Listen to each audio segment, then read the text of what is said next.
March the 2nd, Leviticus 25:47 through 27:13. If a foreigner living among you becomes rich, and an Israelite becomes poor and sells himself to the foreigner or to the foreigner's family, he may be redeemed by one of his brothers, his uncle, nephew, or anyone else who is a near relative. He may also redeem himself if he can find the money. The price of his freedom shall be in proportion to the number of years left before the year of Jubilee, whatever it would cost to hire a servant for that number of years.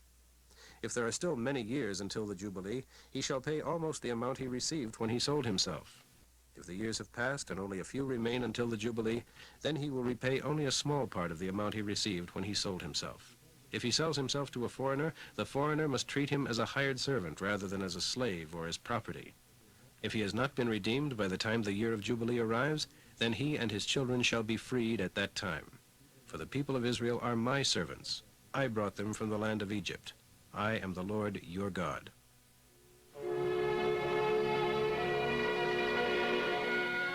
You must have no idols. You must never worship carved images, obelisks, or shaped stones. For I am the Lord your God.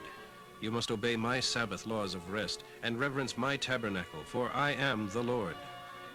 If you obey all of my commandments, I will give you regular rains, and the land will yield bumper crops, and the trees will be loaded with fruit long after the normal time. And grapes will still be ripening when sowing time comes again. You shall eat your fill and live safely in the land, for I will give you peace, and you will go to sleep without fear. I will chase away the dangerous animals. You will chase your enemies. They will die beneath your swords. 5 of you will chase 100, and 100 of you 10,000. You will defeat all of your enemies. I will look after you and multiply you and fulfill my covenant with you. You will have such a surplus of crops that you won't know what to do with them when the new harvest is ready. And I will live among you and not despise you. I will walk among you and be your God, and you shall be my people. For I am the Lord your God, who brought you out of the land of Egypt, with the intention that you be slaves no longer. I have broken your chains, and will make you walk with dignity.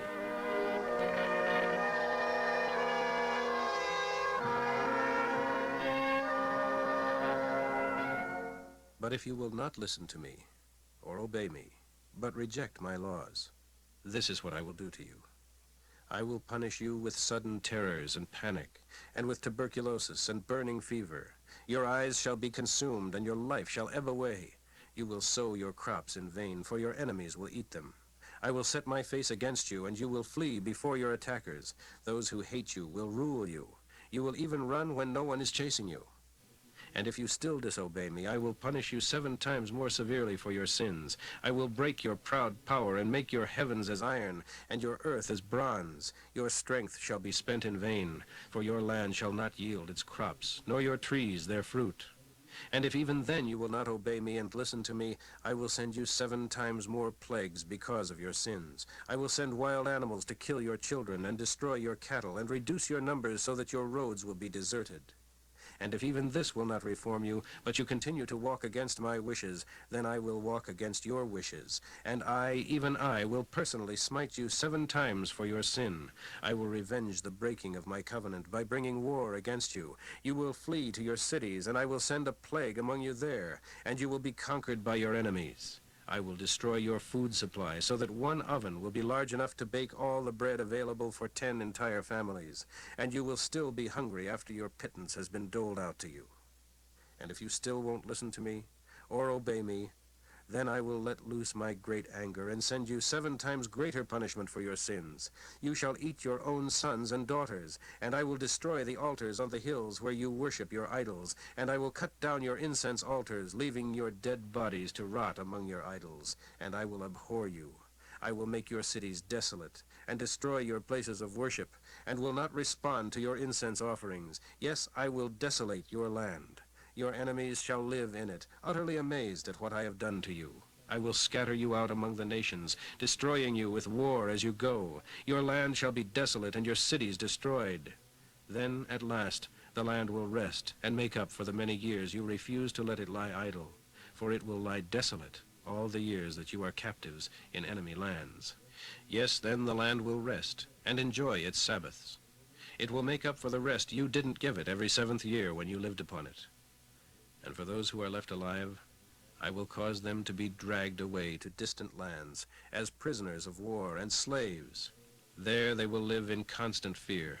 The sound of a leaf driven in the wind will send them fleeing as though chased by a man with a sword. They shall fall when no one is pursuing them. Yes, though none pursue, they shall stumble over each other in flight, as though fleeing in battle, with no power to stand before their enemies.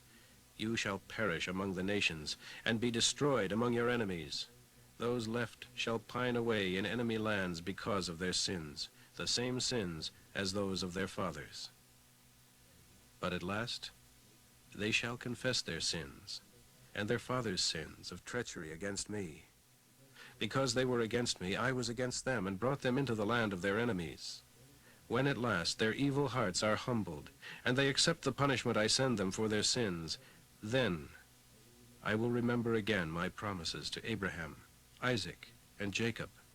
And I will remember the land and its desolation, for the land shall enjoy its Sabbaths as it lies desolate. But then at last they shall accept their punishment for rejecting my laws and for despising my rule. But despite all they have done, I will not utterly destroy them and my covenant with them. For I am Jehovah, their God. For their sakes I will remember my promises to their ancestors, to be their God. For I brought their forefathers out of Egypt, as all the nations watched in wonder. I am Jehovah. These were the laws, ordinances, and instructions that Jehovah gave to the people of Israel through Moses on Mount Sinai. The Lord said to Moses, "Tell the people of Israel that when a person makes a special vow to give himself to the Lord, he shall give these payments instead. A man from the age of 20 to 60 shall pay $25. A woman from the age of 20 to 60 shall pay $15. A boy from 5 to 20 shall pay $10. A girl, $5. A boy 1 month to 5 years old shall have paid for him $2.50. A girl, $1.50. A man over 60 shall pay $7.50. A woman, $5. But if the person is too poor to pay this amount, he shall be brought to the priest, and the priest shall talk it over with him, and he shall pay as the priest shall decide. But if it is an animal that is vowed to be given to the Lord as a sacrifice, it must be given. The vow may not be changed. The donor may neither change his mind about giving it to the Lord, nor substitute good for bad or bad for good. If he does, both the first and the second shall belong to the Lord. But if the animal given to the Lord is not a kind that is permitted as a sacrifice, the owner shall bring it to the priest to value it, and he shall be told how much to pay instead. If the animal is a kind that may be offered as a sacrifice, but the man wants to redeem it, then he shall pay 20% more than the value set by the priest. Mark 10:32 through 52. Now they were on the way to Jerusalem, and Jesus was walking along ahead. And as the disciples were following, they were filled with terror and dread. Taking them aside, Jesus once more began describing all that was going to happen to him when they arrived at Jerusalem. When we get there, he told them, I, the Son of Mankind, will be arrested and taken before the chief priests and the Jewish leaders, who will sentence me to die and hand me over to the Romans to be killed.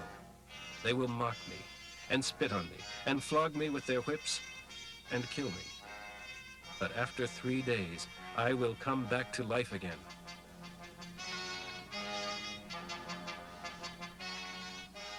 Then James and John, the sons of Zebedee, came over and spoke to him in a low voice. Master, we want you to do us a favor. What is it, he asked. We want to sit on the thrones next to yours in your kingdom, one at your right and the other at your left. But Jesus answered, You don't know what you are asking. Are you able to drink from the bitter cup of sorrow I must drink from? Or to be baptized with the baptism of suffering I must be baptized with? Oh, yes, we are. And Jesus said, You shall indeed drink from my cup and be baptized with my baptism. But I do not have the right to place you on thrones next to mine. Those appointments have already been made. When the other disciples discovered what James and John had asked, they were very indignant. So Jesus called them to him and said, As you know, the kings and great men of the earth lord it over the people. But among you it is different. Whoever wants to be great among you must be your servant. And whoever wants to be greatest of all must be the slave of all. For even I, the man from heaven, am not here to be served, but to help others, and to give my life as a ransom for many. And so they reached Jericho. Later, as they left town, A great crowd was following. Now it happened that a blind beggar named Bartimaeus, the son of Timaeus, was sitting beside the road as Jesus was going by. When Bartimaeus heard that Jesus from Nazareth was near, he began to shout out, "Jesus, son of David, have mercy on me." Shut up! Some of the people yelled at him, but he only shouted the louder, again and again. "Oh, son of David, have mercy on me." When Jesus heard him, he stopped there in the road and said, "Tell him to come here." So they called the blind man. You lucky fellow, come on, he's calling you. Bartimaeus yanked off his old coat and flung it aside, jumped up and came to Jesus.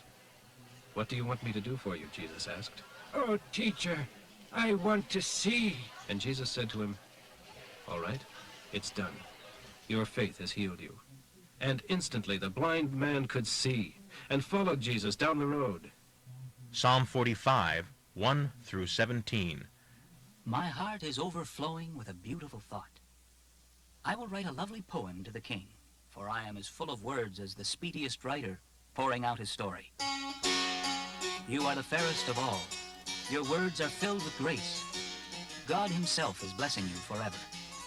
Arm yourself, O mighty one, so glorious, so majestic, and in your majesty go on to victory, defending truth, humility, and justice. Go forth to awe-inspiring deeds. Your arrows are sharp in your enemies' hearts. They fall before you. Your throne, O God, endures forever. Justice is your royal scepter. You love what is good and hate what is wrong. Therefore God, your God, has given you more gladness than anyone else. Your robes are perfumed with myrrh, aloes, and cassia. In your inlaid palaces of ivory, lovely music is being played for your enjoyment. King's daughters are among your concubines. Standing beside you is the queen, wearing jewelry of finest gold from Ophir. I advise you, O daughter, not to fret about your parents in your homeland far away. Your royal husband delights in your beauty. Reverence him, for he is your lord. The people of Tyre, the richest people of our day, will shower you with gifts and entreat your favors. The bride, a princess, waits within her chamber, robed in beautiful clothing woven with gold. Lovely she is, led beside her maids of honor to the king. What a joyful, glad procession as they enter in the palace gates. Your sons will someday be kings like their father. They shall sit on thrones around the world.